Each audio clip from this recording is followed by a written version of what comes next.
what are some of the common reasons for being rejected? I mean, you mentioned obviously oversharing in the interview, but in terms of like the actual application, what are the common things or common problems that people normally have? Before Richard jumps in with all the admin specific rejections, there is actually one which is admin related as well, the insurance. Again, when people are applying or working with handholding companies like Richard, or immigration experts or lawyers, or when they're being assisted, that usually never happens. When they're doing that on their own, they very often source a policy that's non-compliant. And this is actually, again, when they do that on their own, the number one reason for rejections is actually the insurance policy, because travel insurance will not cut it. Schengen insurance policies aren't compatible. If you have a policy with an excess, a deductible, a copay, co-insurance, whatever you name it, this is non-compliant. If there is a mention of medical exclusions, this will be rejected, etc. I mean, the list goes on and on. Yeah, and just to remind you, have something. Sorry, but we did go through all of this in that last webinar, so do go and check that out, because Fabien goes through all of the details that need to be in the policy. And quite a lot. I shouldn't say enough, because this is really, and sometimes you may have like a super comprehensive policy, but again, if it has just like a 50 euros excess, that's not going to cut it. They don't care. Even if that's like super compliant and comprehensive. So this is the problem. I won't go into more details. I've seen just quite a few questions about that, about the insurance, and then, once they're part of the French system, what happens afterwards. So we'll be talking about this, but just also one question about the premium. That's why I shared the link to our website. Just enter your age and you'll see the premium. The premium is obviously age dependent, age related. But Richard probably has more insight about other common source of rejections, or things that might go wrong.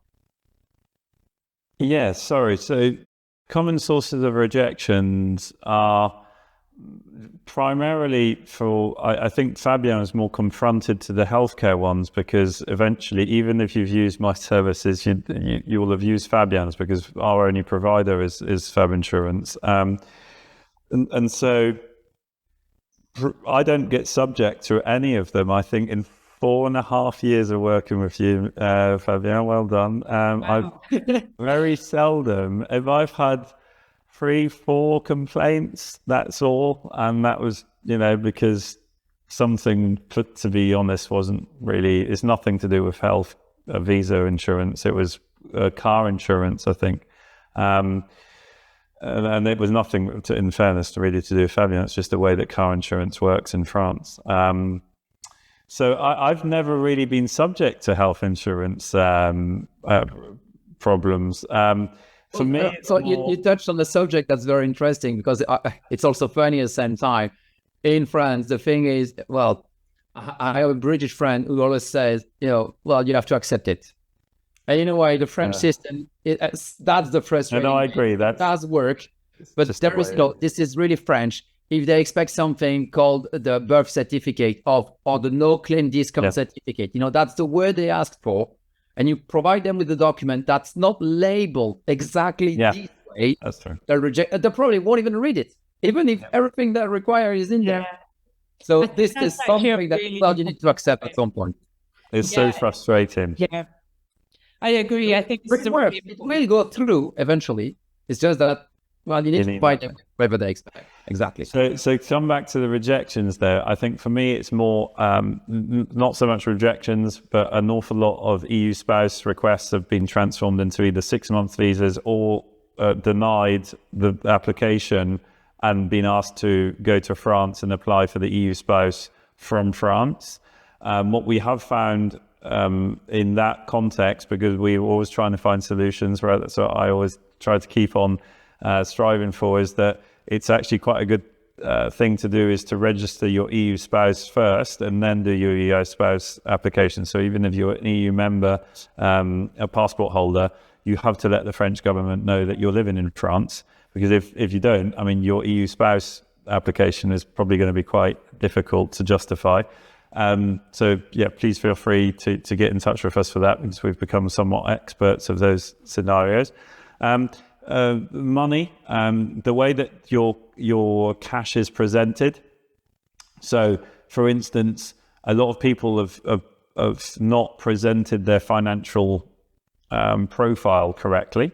So the minimum wage that you mentioned, €1,389, I mean, that's a net figure that they're looking for. So most of my clients moving have sold a house. So they've got cash in the bank, generally speaking, more than that 12. It's either that money each month or times 12 in an account. But the type of account where it's held, the way it's presented could be subject to questioning, including if you've got too many funds. So I had a client who, shout out to her, she's watching today, but who recently got told that she had too much money in her account and that there was no movements on the account, so that it was potentially just put there for her to apply for her visa. The visa was still accepted, but it put her in a really nervous situation. Yeah, good problem to have. Well done, Joe. But that particular case, it's actually her partner was a French diplomat, and this brings into a really intricate thing that actually being married to a French person is not as good as being married to an EU partner. I'm talking in visa request type, say, before anybody jumps on to the thing. But in terms of that, it's actually more difficult to being married to a French partner. So we've had an awful lot of cases where recently, shout out to Jack if he's watching, he was a client who's lived in the US all of his life, and he's British, or pretty much all his life. He's married to a French person, and it was his wife that reached out to me and said, oh, my husband is in the US, he's really stressed, he's tried to go through the visa application process there, he was denied even getting into the appointment. He's now sold his house in the US, he doesn't know what to do. And so we ended up getting Jack all the way back to the UK because he had a British passport, reapplying from there, getting a reunification 12-month long stay visa so that he can then transform that into a carte de séjour. So all of these individual cases, sometimes it's not so much for me a denial, Zoe, it's just we need to take the file and reapply for something different, or change the circumstances. Straight up denials I'll never actually have or see, because we essentially, quite a few of the questions is how much do we charge as a service. Well, the truth of the matter is we have a law team, so in-house, and so we kind of match to any international legal service, which is about, I would say, €2,000 per applicant, including taxes and translations.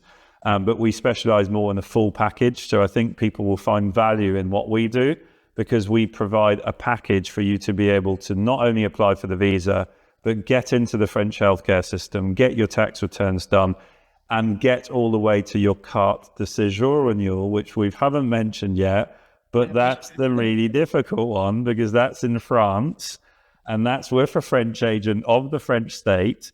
And then you have to restart this process all again, and that happens 10 months after your visa's been issued. But coming back to the rejection, sorry, because I digress, I wouldn't really send the client, because of the warranties that we do, if we thought they were going to be denied. We wouldn't take the file on. So on our website, there's an eligibility test that you can do with us, and we'll tell you for a small fee, which is a credit towards the service, if you can or cannot, or if you are going to be eligible or not. Monetary wise, it's fine having money in savings. It's got to be an account which is fluid and transactional. It doesn't have to be a French bank account. It can just be money in savings. You are allowed to just be rich. Actually, France is, if you're just monetary rich, it's probably one of the best countries in the world, right? There's no tax on fortunes other than the actual IFI, so on real estate. But you can just not work. But you can also remote work on a long stay visa, as long as it is purely remote working. So digital nomads type visas actually are long stay visitor visas. You can divulge that to the French state. Are prerequisite conditions, which mean that you will continue to be paid in the country which you're working with. You can pay your social charges there. You must have your private medical cover. And you must do a tax return in France as well as in the country in which you're working. But of course, not many people understand that, but a 12-month long stay visa completely allows you to do that as long as you don't engage into economic activity in France. And the reason I'm talking about that, that's my only reason for rejection, is when people talk about their work or what they're going to do, and the agent gives them the wrong, or says this is the wrong type of visa. Right. And so there's loads of solutions, one of which used to be the long stay and transform that into a working visa after 12 months if you open a gîte. But actually these days, Fabien and I recently have been working on quite a lot of platforms where people are creating businesses and investing through the house purchase into the investor's visa, which is 300,000 euros or more. So most of you guys could be considered investors if you're going to then open and run a gîte. So if you are planning to do that in the future, you could look at an investor visa, because most of you will qualify. Most of you are lucky enough to buy a property for more than 300,000 euros in France. And a lot of you might consider doing gîte rentals, weddings, seminars, events. So there are a lot of new ways of doing things that we've come across because we've been confronted to these situations, Zoe. But again, for me, the denial of a visa is really only solely based around the way that either income is presented or that they'll talk about work and remote work potentially. With our service, there's a preparation call and there's a debrief before and after to understand what you're going to be saying, what to expect on the day. So what it actually feels like to go in the center. I think it seems silly, but a lot of my competitors, or myself indeed, for many years had no idea really what was going on inside of the centers. And we didn't really ask this. We had our paralegal teams preparing documents saying all these are good and this is what you present and here everything is booked. But not many people would really know what it feels like to go in a center. Why would we? I've got a French passport. I don't need to go into a visa center, or I haven't needed to of late. So I think that's been something that we've really focused on, is being able to prepare people to what to expect.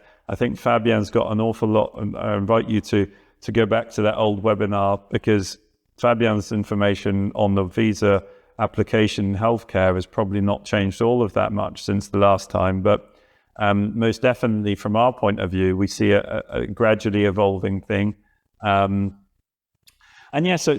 going to do this alone or going to do it with somebody that's specialized in just law is maybe actually going to be still quite a daunting thing, because I think the success of what we do is we also understand that this is a service, that you're coming to us for reassurance, that you're coming to us to get an overview of what to expect now and in the future, and that we are going to be able to find the solutions for that. And so the denial for me is a rare thing. But if it is a denial, again, we will propose people their money back, etc. But we'll also find the solution to what to do afterwards. So if they say, no, you've got to go to France, we'll just transfer that to your EU spouse application. So it's not so much, we very seldom refund, we just transfer to another service.